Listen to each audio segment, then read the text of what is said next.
Mas eu venci.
e bendizendo ao Senhor.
Amém, meus queridos irmãos, muito bom louvar, bendizer ao nome do Senhor, abrir a oportunidade para os irmãos fazer seus pedidos de oração.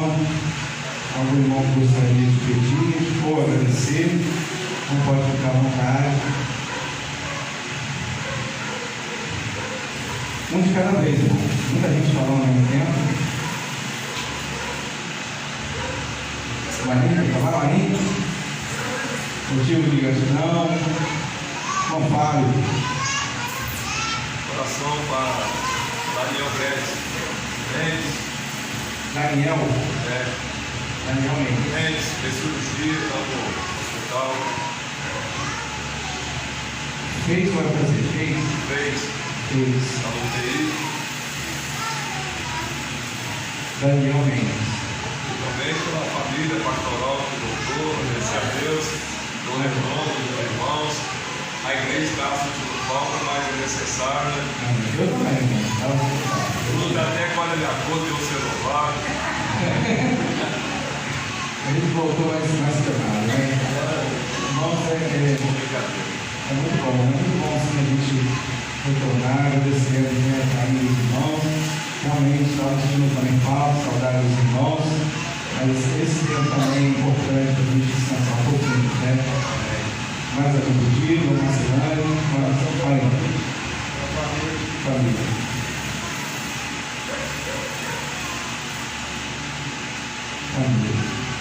Mais algum pedido, uma cidade. Família. Uma cidade.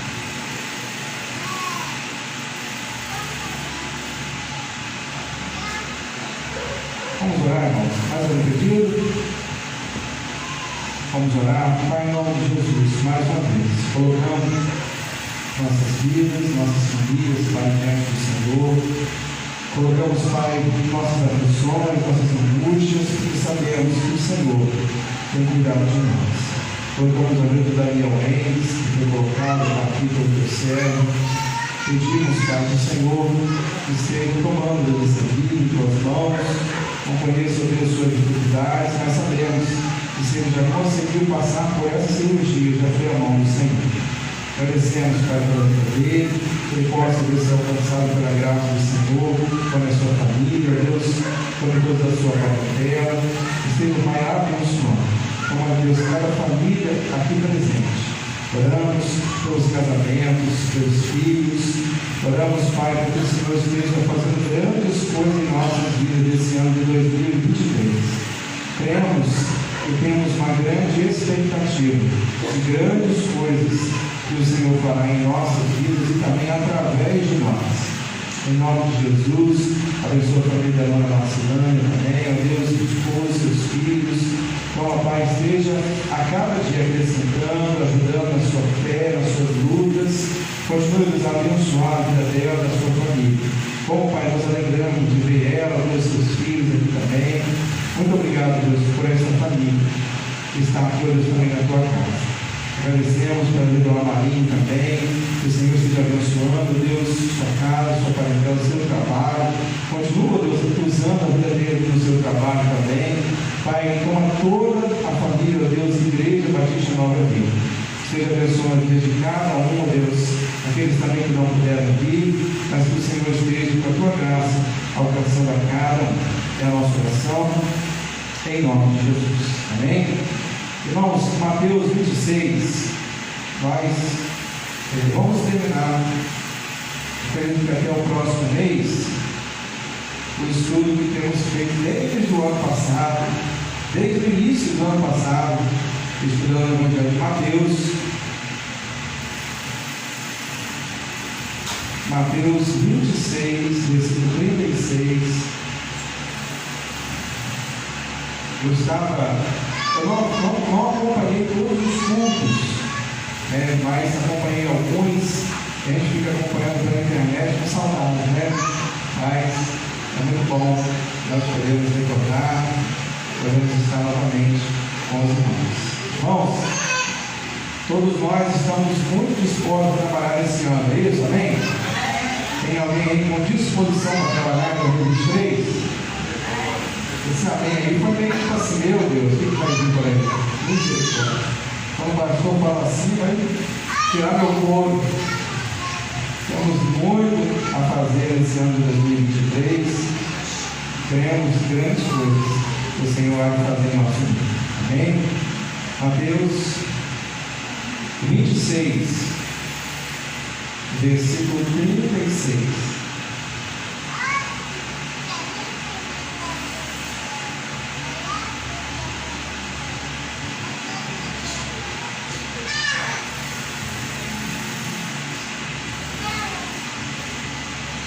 Amém? Versículo 36 diz assim: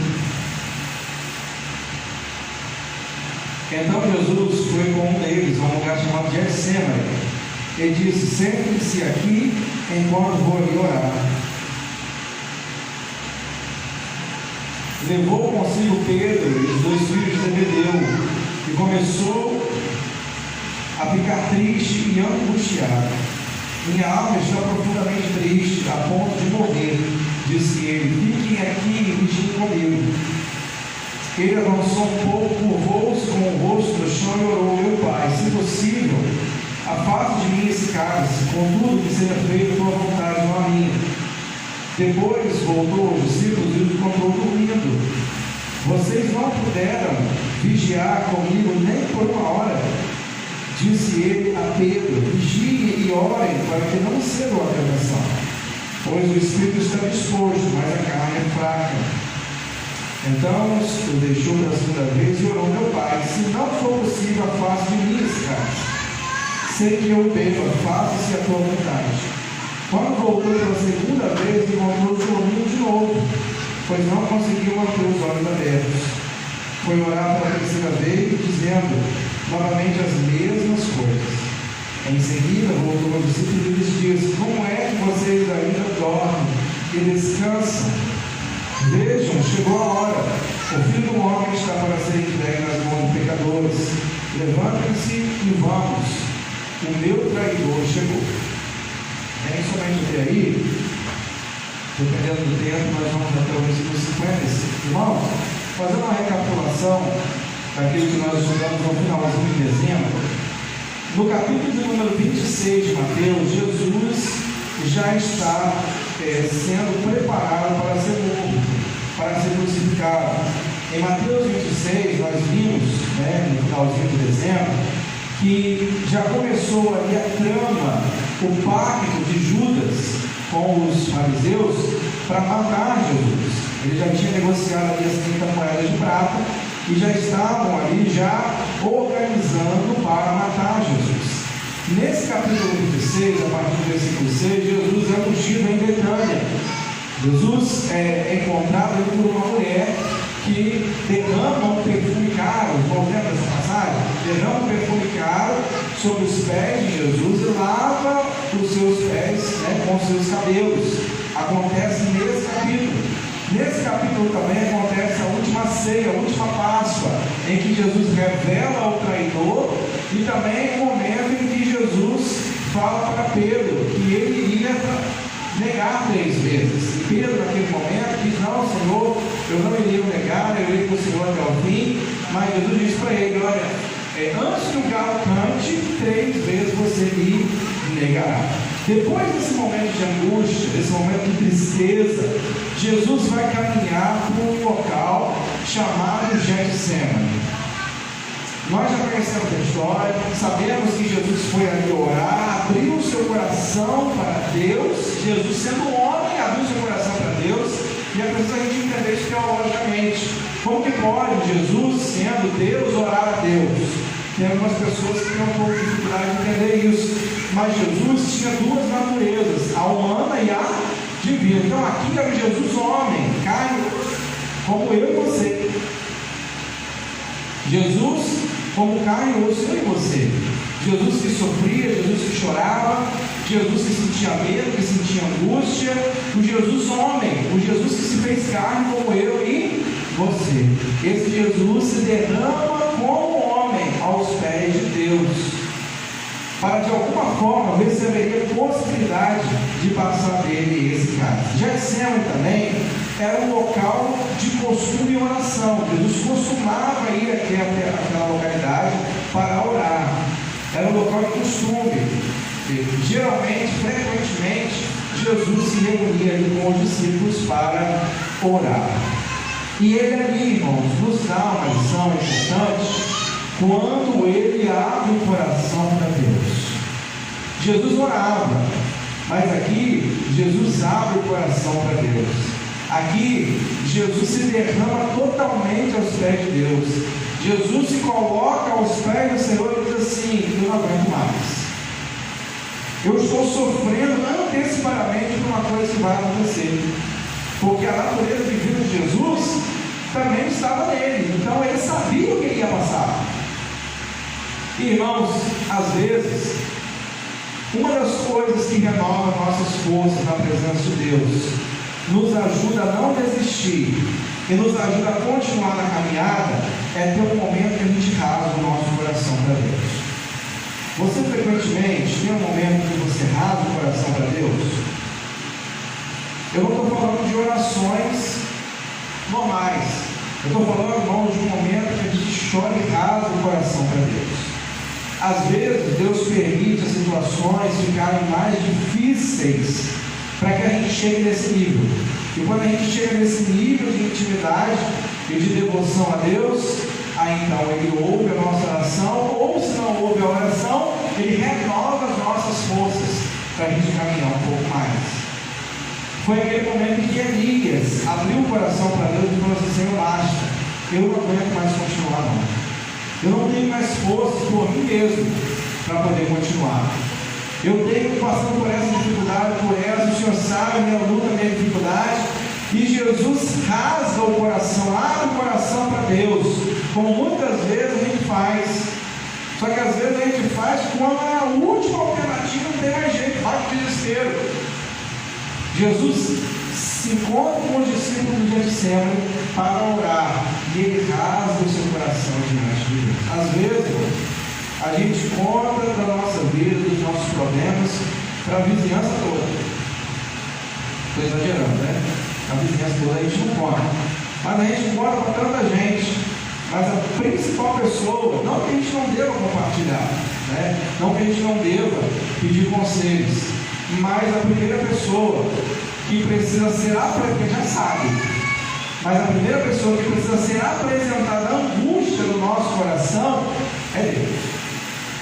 A angústia do nosso coração, vamos dar a angústia acumulada das doenças, a angústia acumulada, isso exterioriza em nosso coração com tristeza, angústia e até mesmo doenças exteriores. Jesus, como homem, abre o seu coração para Deus, rasga o seu coração e diz: Senhor, se for possível, passa de mim esse caso. Jesus sabia que ia passar, mas mesmo assim Jesus acreditava no amor de Deus. Eu sei que eu tenho que passar por isso, mas eu sei que Deus é soberano e pode me tirar dessa situação. Sabe, irmão, situações que a gente passa na família, no casamento, em diversas circunstâncias, em que a gente olha e diz assim: eu sei que eu tenho que passar por isso, eu sei que foi escolha minha, eu sei que é consequência de escolha minha, eu sei que eu tenho que passar por isso. Mas quem crê na graça de Deus, no amor de Deus, pede a Deus mesmo sabendo que tem que passar por isso. Irmãos, estão entendendo? Lembra de Ezequias, 2 Reis capítulo 20? Depois você lê lá. Ezequias foi um rei que tinha tido vitórias diante de Deus, mas em determinado momento o profeta Isaías vai até Ezequias e diz assim: olha, arruma a sua casa, porque essa doença que você tem agora, você não vai sobreviver, você vai morrer. Ele foi acometido de uma doença e o profeta disse: olha, é Deus, não foi um diagnóstico médico, foi Deus que falou com ele através do profeta Isaías: olha, você vai morrer. Irmãos, imagina se você recebeu a notícia não de um médico, mas de uma pessoa de Deus falar isso. Um profeta, uma pessoa de Deus falar assim: olha, você vai morrer. Bom, se Deus está dizendo que eu vou morrer, se Deus me deu a vida e está dizendo que eu vou morrer, eu não tenho chance nenhuma mesmo assim. Ezequias diz o texto que colocou a sua cabeça no pó, virou para a parede e chorou muito. E disse: Senhor, tenha misericórdia de mim. O Senhor conhece a minha devoção, a minha dedicação desde a infância. Como eu tenho colocado a minha vida diante do Senhor, eu confio no Senhor. Irmãos, e o texto diz que Deus ouviu a oração de Ezequias. E antes de sair do pátio do palácio do rei Ezequias, Deus falou para Isaías: volta e diga para ele que ele vai ter mais 15 anos. Sabe, irmãos, a gente precisa crer no amor e na graça de Deus. Mesmo diante de uma palavra de Deus dizendo que ele iria morrer, ele acredita, Ezequias acredita na graça de Deus, na misericórdia de Deus, e ora a Deus e rasga o seu coração, como Jesus fez aqui. Senhor, se o Senhor quiser me curar e eu sair dessa doença, Senhor, se o Senhor sarar a minha família, se o Senhor mudar a minha vida, eu creio que o Senhor pode, o Senhor vai fazer ou não vai fazer. Mas independente do que o Senhor fizer, eu estou aqui, colocando a minha vida diante do Senhor. No caso de Ezequias, a resposta foi positiva. No caso de Jesus, não. Porque Deus responde sim ou não, Ele quem diz. No caso de Ezequias, houve esperança, ele ia morrer, mas ele se derramou, rasgou seu coração diante de Deus, e naquele momento ele recebeu mais 15 anos de vida. No caso de Jesus, não foi possível passar esse cálice, e ele teve que morrer, porque havia um propósito maior nisso. E Jesus sabia desse propósito.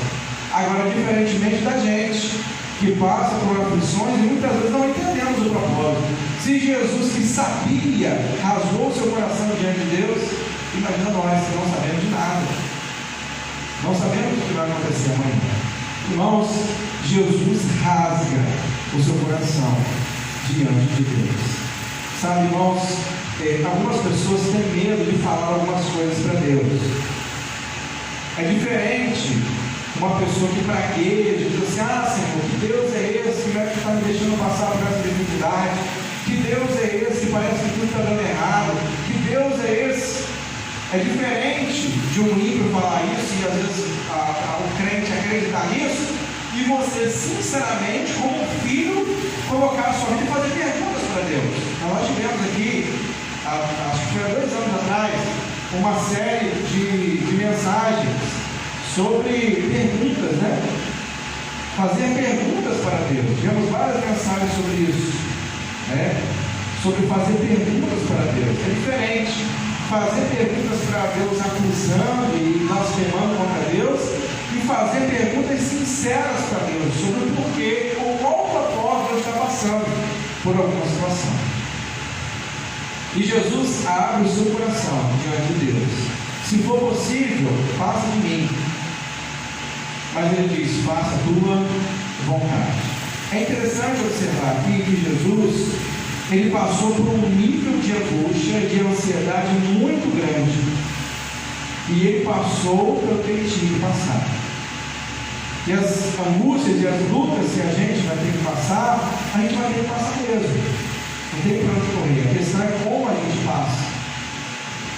E é importante também observar nesse texto, Jesus, com a sua característica divina, ele prevê o seu sofrimento. Jesus estava no Getsemane vendo a coroa de espinhos, a dor da coroa de espinhos nele.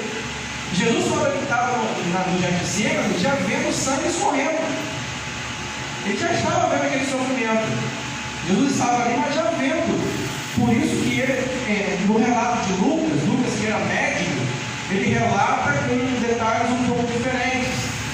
O texto vai dizer que Jesus suou sangue. É um evento da grande medicina que é possível acontecer. O nível de ansiedade e angústia é tão grande que a pessoa mistura o suor com o sangue que há no nosso corpo e sai pela pele.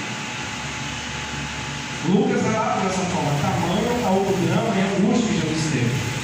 Nós não temos essa característica de ser onisciente, de prever o futuro, mas muitas vezes a gente sofre antecipadamente, e isso é chamado de ansiedade. Ansiedade, irmãos, trava a nossa vida. Ansiedade nos deixa angustiados, sofrendo antecipadamente. Algumas situações que às vezes a gente passa relacionadas a isso são pressentimentos. Eu não sei se você já teve alguns pressentimentos. Às vezes a gente passa por situações assim, porque nós somos templo do Espírito Santo de Deus, sim ou não? O Espírito Santo de Deus habita em nós.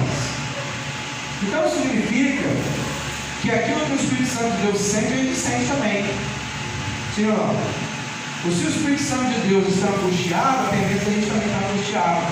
Se o Espírito Santo de Deus, por algum motivo, nos mostra alegria, a gente também fica alegre. Mas o Espírito Santo de Deus, que está em nós, que sabe o que vai acontecer conosco amanhã, muitas vezes nos sinaliza alguma coisa.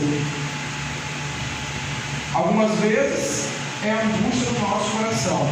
Algumas outras vezes são sinais e formas de Deus falar com a gente. É por isso que a Bíblia diz que a paz é o hábito. Sabe aquela decisão que você quer tomar e que você diz assim, eu não estou em paz? Parece que tem alguma coisa me incomodando. Eu não estou. Essa proposta aí, esse negócio, a parceria, sabe? Essa pessoa que está agora, sabe, entrando na minha vida, eu não estou muito em paz com isso não. Aí como que a gente pode identificar se isso é de Deus ou não é de Deus? A gente vai colocar isso diante de Deus, orar, ler a Bíblia, para Deus falar com a gente. Mas muitas vezes Deus dá pequenos sinais que a gente desconsidera. Pequenos sinais que às vezes a gente desconsidera. Então, sabe aquela coisa que você diz assim, olha, eu estou vendo que isso é de Deus, eu estou com paz no meu coração, então eu vou entrar. Isso, segundo a palavra de Deus, é uma das formas de Deus confirmar se é ou não a vontade dele alguma coisa. E a gente sempre precisa estar atento em relação a isso. Outras situações que as mulheres geralmente são mais sensíveis em relação a isso, são situações que às vezes a gente passa, ou pressentimentos que são sinais de Deus. Às vezes o filho ou a filha vai para algum lugar e o pai e a mãe ficam assim, eu não estou em paz de meu filho estar ali. Eu não estou em paz de minha filha estar ali. Essa viagem para mim não é de Deus. Essa situação para mim não é de Deus. Sabe, essa escola para mim, sabe, eu não gostei dessa diretora, sabe? Mãe tem um negócio que vê antes do marido, né, você? É assim? Às vezes o marido está... a gente é assim, né, cara? A gente é assim. A gente vê as coisas depois. A mulher vê primeiro, né? A mulher vê primeiro. Tem assim... Dizem que é um sexto sentido, né? A mulher quando bate o olho assim, meu Deus. Cheguei naquele ambiente, eu não me senti em paz, não gostei, sabe? Olhei para aquela pessoa e olha, não é implicância não, mas eu senti que não tem nada de Deus nessa pessoa. Você já sentiu isso? Você já sentiu isso? Às vezes pode ser implicância mesmo, né? Às vezes não, né? Às vezes, porque às vezes tem isso também, né? O coração é enganoso, mas muitas vezes, na maioria das vezes, é alguns sinais de Deus mesmo, para a gente evitar situações, para a gente evitar problemas, para a gente caminhar com Deus. Tem determinadas rodas, como Salmo 1 diz, bem-aventurado aquele que não anda no caminho dos pecadores, não se assenta na roda dos escarnecedores. E quando a gente se assenta, a gente não sente paz. Sabe qual é o Pedro? Jesus falou que Pedro ia negar a ele 3 vezes. E quando Pedro ele se assenta junto com os judeus, eles percebem que Pedro não era um deles. Pedro tentou ser um deles, mas não conseguiu. Ele não sentiu paz, sabe? E a gente, vamos dar as pequenas coisas, a gente tem que prestar atenção nisso. Jesus, como Deus, ele previu o sofrimento. Mas às vezes Deus nos mostra algumas coisas. Eu passei por uma experiência, que eu já contei aqui na igreja, eu fui uma formatura normal. Fui lá, era uma pessoa próxima a mim, eu fui numa formatura, eu fui de carona com um parente, e fui eu e mais uma pessoa. Eu estava no banco da frente do carona, e o meu parente estava dirigindo, só nós 2 no carro. E aí nós fomos nessa formatura. Mas quando eu entrei naquele local, eu comecei, passou a passar o tempo, começou a tocar as músicas, eu comecei a me sentir mal. Mas eu fiquei encucado com isso. Por quê? Porque eu não tinha comido nada. Eu falei, como que eu estou passando mal se eu não comi nada? E aquilo começou aumentando. Eu falei, deve ser coisa da minha cabeça, deve ser algum jogo, alguma coisa que eu comi durante o dia, e era noite, nessa hora. E aí eu comecei a me sentir mal. Só que o mal não era só do estômago, era um mal-estar, uma inquietação, uma falta de paz tão grande, que eu falei, tem alguma coisa errada nisso. Talvez Deus esteja querendo mostrar uma coisa, então eu vou embora. E aí, irmãos, foi uma situação um pouco delicada, porque eu tinha acabado de chegar naquele local. E aí até os meus parentes não entenderam muito bem, e eu saí e fui embora. Eu peguei, olha, vou pegar um táxi e vou embora. Tem alguma coisa me incomodando que eu não sei o que é. E aí eu fui embora.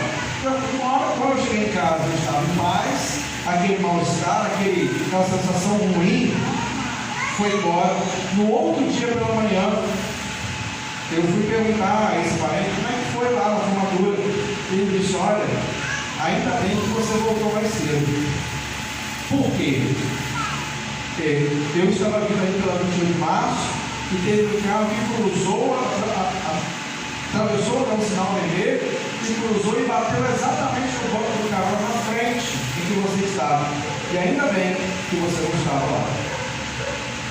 Então, o Espírito Santo de Deus habita em quem? Em nós. Então, muitas vezes ele fala conosco dentro dos nossos sentimentos. Aí a questão é, a gente tem que ter discernimento para entender se é do nosso coração ou se vem de Deus. Porque o coração é enganoso também. Às vezes o mal-estar pode ser azia, dor de barriga, né, Maria? Pode ser uma outra coisa assim, né? Estou sentindo um mal-estar, às vezes comeu demais, né? Às vezes comeu muito cachorro quente, né? Cadê Zé Carlos lá? Às vezes pode ser isso, né? Mas às vezes, irmão, pode ser verdadeiramente que Deus esteja falando com você dessa forma. E aí, irmãos, com o tempo, com a experiência, a gente vai sendo treinado por Deus. E a gente vai identificando quando Deus está falando com a gente. E é nessa hora que a gente tem que dar lugar ao Espírito, deixar Ele falar conosco e ser guiado por Ele. Porque se naquele momento eu não fosse embora daquele lugar, talvez eu não estaria aqui. E deu perda total no carro. Deu perda total. Bateu com tudo, saiu o restante da 21 de março e deu perda total no carro. Jesus, como Deus, Ele previa o que ia acontecer. Mas nós, que temos o Espírito Santo de Deus, muitas vezes Deus nos avisa algo que vai acontecer. Sabe, irmão? A gente precisa, a gente não é assembleano nem o requeté, não. A gente não é assim diz o Senhor. A gente, né, eu avalio, duvido, respeito, mas a gente tem que entender que nós somos pessoas de Deus, Deus habita em nós, o Espírito Santo de Deus está em nós, e muitas vezes Ele mostra. Muitas vezes Ele mostra, às vezes a gente não quer ver, mas às vezes Deus mostra, esse caminho não adianta, vai dar errado. Aí não adianta, vai entrar 2021, 2022, 2030, vai continuar uma coisa, porque Deus está mostrando que não é para fazer. Mas Deus mostra, olha, é esse caminho aí mesmo, continua que eu estou abençoando. Deus vai mostrando. Irmãos, estão entendendo? Deus vai mostrando. Então, irmãos, Jesus tinha esse sexto sentido. Jesus tinha esse sentimento, que na verdade é uma característica divina, de saber o futuro, saber o que ia acontecer. E verdadeiramente, nós temos que descansar em Deus e saber que Ele sabe o que é melhor para nós. Às vezes, uma viagem cancelada pode ser o livramento de morte. Às vezes, um plano frustrado pode ser o livramento de uma coisa lá na frente. A gente não sabe. Deus é que sabe. Por isso que a gente tem que dar graças em tudo e entregar nas mãos de Deus. Irmãos, assim deve ser o nosso ano de 2023. Cada vez mais dependendo de Deus. Jesus estava ali com os discípulos, mas os discípulos estavam dormindo. Jesus estava ali com Pedro, os filhos de Zebedeu, mas eles estavam dormindo. Mas o que eu quero deixar para você, esse texto é muito rico, mas o que eu quero deixar para você nesta noite é que eu e você tenhamos total liberdade de abrir o nosso coração para Deus. Você tem essa liberdade com Deus de dizer: Senhor, eu não aguento mais. Eu não aguento mais, não é jogando a toalha. Eu não aguento mais no sentido de: Senhor, eu preciso de forças. E Deus nos entende. Da forma como a gente fala, como se expressa, Ele nos entende. Você tem essa liberdade de abrir o seu coração para Deus e dizer: Senhor, por mim mesmo eu não consigo. Eu preciso que o Senhor vá à frente. Esse desafio é maior do que eu. E na verdade, aparentemente, isso pode parecer uma fraqueza, mas o poder de Deus se aperfeiçoa onde? Na fraqueza. É nesse momento que Ele renova nossas forças. E Jesus, irmãos, passou por esse momento, se levantou, foi para a cruz enfrentar o que Ele tinha que enfrentar. Amém? Que Deus esteja nos abençoando, que a gente possa, a cada dia, dar liberdade ao Espírito Santo de Deus e estar atento aos sinais que Ele nos mostra. Muitas vezes são coisas pequenas, coisas sutis, mas Deus não precisa falar no trovão. Deus pode falar na brisa suave, como fez com Elias. Deus não estava no fogo, Deus não estava no terremoto, mas na brisa suave, no simples, no devocional, na sua oração, no culto que você vem, nas coisas simples, Deus fala também. É por isso que a gente precisa aguçar o nosso ajustar nossos ouvidos espirituais, para que a gente possa discernir a voz de Deus. Amém? Deus seja abençoando as nossas vidas. Nós, nesse início de ano, janeiro e fevereiro, vamos terminar Mateus, o Evangelho de Mateus, até o capítulo 28, já estamos no 26. E eu queria avisar os irmãos que eu peguei a revista, a nossa revista da EBD. Nós vamos recomeçar a nossa EBD no próximo domingo, na classe única. Nós vamos fazer classe única, como eu já falado com os irmãos, mês de janeiro e fevereiro, vamos fazer a classe com todos nós até às 9 horas, no mesmo horário sempre, às 9 horas da manhã, e o nosso culto às 10 horas da manhã. Bem, vamos colocar de pé para nós orarmos, agradecemos a Deus. Irmão Marinho, aqui à frente, por favor. Irmão Marinho, você está orando, agradecendo a Deus as nossas vidas. Senhor nosso Deus, nosso Pai, muito obrigado, Senhor, pelo dia de hoje, obrigado pela manhã, que a gente abriu nossos olhos sobre essa terra, obrigado pela vida do pastor, senti uma falta dele, muito obrigado por esse querido nosso rei, agradeço a Ti pelas orações também do povo de Deus aqui da igreja, orando por ele, para a esposa, para os filhos, obrigado, Senhor, por esse descanso, Senhor, que ele possa estar fortalecido no Senhor, possa estar abençoando a vida dele, a vida de cada um de nós que aqui está, abençoe cada família representada por cada um de nós, a cada um que estão em suas casas, que não pôde vir, nos abençoe, nos fortaleça na Tua presença, perdoe nosso pecado, nossas falhas, nos leve em segurança para os nossos lares, nos fortaleça, Senhor, diante de Ti, Senhor. Que esse ano 2023 possa ser um ano abençoado na nossa vida, que a gente possa estar fortalecidos no Senhor, que o Senhor possa estar abençoando nossas casas, nossas vidas, possa estar abençoando essa localidade aí, que estão comemorando a festa dele, Senhor. Que não venha sair nem briga, nem contenda, o Espírito de paz esteja reinando ali naquela praça, naquele show, tudo que ele for fazer ali, ele vivendo, guardando, que isso possa ser alcançado pelo Espírito Santo. Que um dia ele possa estar aqui na casa do Senhor para louvar e bendizer o seu nome. Assim te peço e agradeço em nome de Jesus. Amém. Irmãos, se pedir aos irmãos, se peguem a revista que está ali na mesinha verde, tá? Nós vamos começar agora nesse domingo, os irmãos podem pegar aí, tá bom? Deus abençoe.